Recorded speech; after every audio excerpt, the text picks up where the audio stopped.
राजधानी रांची में 4 फरवरी को आदिवासी एकता महारैली का आयोजन हो रहा है। ये महारैली भाजपा आरएसएस की आदिवासी विरोधी नीतियों और आदिवासी समुदाय को आपस में लड़ाने के षड्यंत्र के खिलाफ किया जा रहा है। कांग्रेस के कार्यकारी अध्यक्ष बंधु तिर्की ने प्रेस वार्ता के दौरान कहा कि आदिवासी समुदाय की स्थिति को समग्रता से देखने से यह स्पष्ट हो जाता है कि आज जहां एक तरफ आदिवासियों के ऊपर चौतरफा हमला बढ़ा है, तो दूसरी तरफ आदिवासी समुदाय को धर्म जाति समुदाय के नाम पर आपस में लड़ाकर राजनीतिक रोटी सेकने का षड्यंत्र चल रहा है और यही वजह है कि इस महारैली का आयोजन किया जा रहा है। यह महारैली 4 फरवरी रविवार को मोराबादी मैदान में आयोजित की जाएगी। सभी लोगों को जोहार। जैसा कि आप सभी लोगों को मालूम है कि 4 फरवरी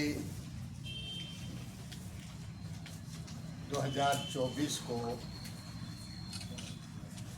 ऐतिहासिक मोराबादी मैदान में आदिवासी एकता महारैली का आयोजन किया गया है। इस रैली की तैयारी अंतिम चरण पर है। इसके लिए कुछ रैली का मसौदा दस्तावेज कि रैली के बाद भी क्या और किन मकसदों के साथ रैली किया जा रहा है के लिए इसका मसौदा भी बन के तैयार है। कल मोराबादी मैदान के जो मुख्य मंच है उस पर 3 बजे रैली के जो संयोजक गण है उनके द्वारा उसका विमोचन किया जाएगा कल 3 बजे। इस रैली में ऑल इंडिया कांग्रेस पार्टी के राष्ट्रीय अध्यक्ष शिवाजी राव मोघे, जो आदिवासी कांग्रेस के राष्ट्रीय अध्यक्ष हैं, उन्होंने निमंत्रण स्वीकार कर लिया है और रैली में शिवाजी राव मोघे मुख्य वक्ता के रूप में वो रैली में शरीक होंगे। इसके साथ साथ गुजरात के जो हमारे केंद्रीय राज्य मंत्री थे नारायण राठवा साहब का भी सहमति मिल गया है। राठवा साहब भी उस रैली में शामिल होंगे। इसके साथ साथ हमारे प्रदेश के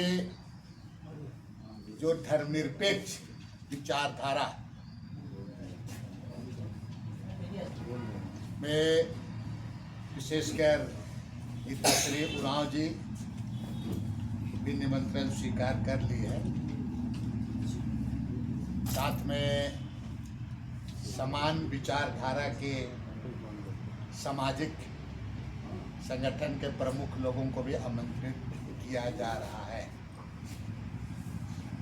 और इस विचारधारा से ताल्लुक रखने वाले भाजपा आरएसएस को छोड़कर चाहे किसी भी पार्टी के लोग हैं, एमएलए, उन तमाम लोगों को भी आग्रह पूर्वक उन लोगों को भी आमंत्रित किया जा रहा है। इस आदिवासी एकता महारैली के लिए 23 महान लोगों के नाम से द्वार बनाया जा रहा है। भगवान बिरसा मुंडा, शहीद सिद्धू कान्हू, वीर बुद्धू भगत, जयपाल सिंह मुंडा, बोनीफास लकड़ा जो संसद सभा के सदस्य थे, स्वर्गीय कार्तिक उरांव जी, डॉक्टर रामदयाल मुंडा जी, झालो फूलो द्वार, सिंगी दाई द्वार, नीलंबर पीतम्बर द्वार और देवेंद्र माझी द्वार। इसके साथ साथ जो राज्य के निर्माण के साथ साथ आदिवासियों को जागरूक करने में उनकी समाज में विगत दिनों से काफ़ी बड़ी समस्या उनका जो योगदान रहा लेकिन आज हमारे बीच में नहीं है। सरना रतन वीरेंद्र भगत, सरना रतन एतो उरांव, डॉक्टर कर्मा उरांव जी, डॉक्टर परवीन उरांव और सरना रतन धर्मगुरु, राष्ट्रीय धर्मगुरु जयपाल उरांव और ठेबले उरांव के नाम से द्वार रखा जाएगा, 23 द्वार बनाया जाएगा। इस रैली में बहुत सेलेक्टेड लोगों के द्वारा और जो रियल जो इशू है आदिवासियों का इशू,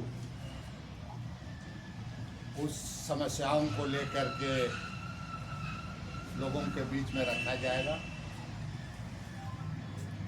और आज जो भारतीय जनता पार्टी और आरएसएस जिस तरह से लोगों को बांटकर अपना 2024 में, चूँकि अभी हाल के दिनों में 3 महीना के बाद चुनाव है पार्लियामेंट का, फिर अक्टूबर नवंबर में असेंबली चुनाव है, सिर्फ सत्ता को हथियाने के लिए छत्तीसगढ़ के तर्ज पर यहाँ भी उस फार्मूला को लागू करना चाहती है। इसको कतई उनको यहाँ सफल नहीं होने देंगे। आपने देखा होगा कि छत्तीसगढ़ में जिस प्रकार के बांट करके अभी तकरीबन हजारों हजार एकड़ जमीन पर हसदेव जंगल पर तांडव मचा हुआ है, लाखों लाख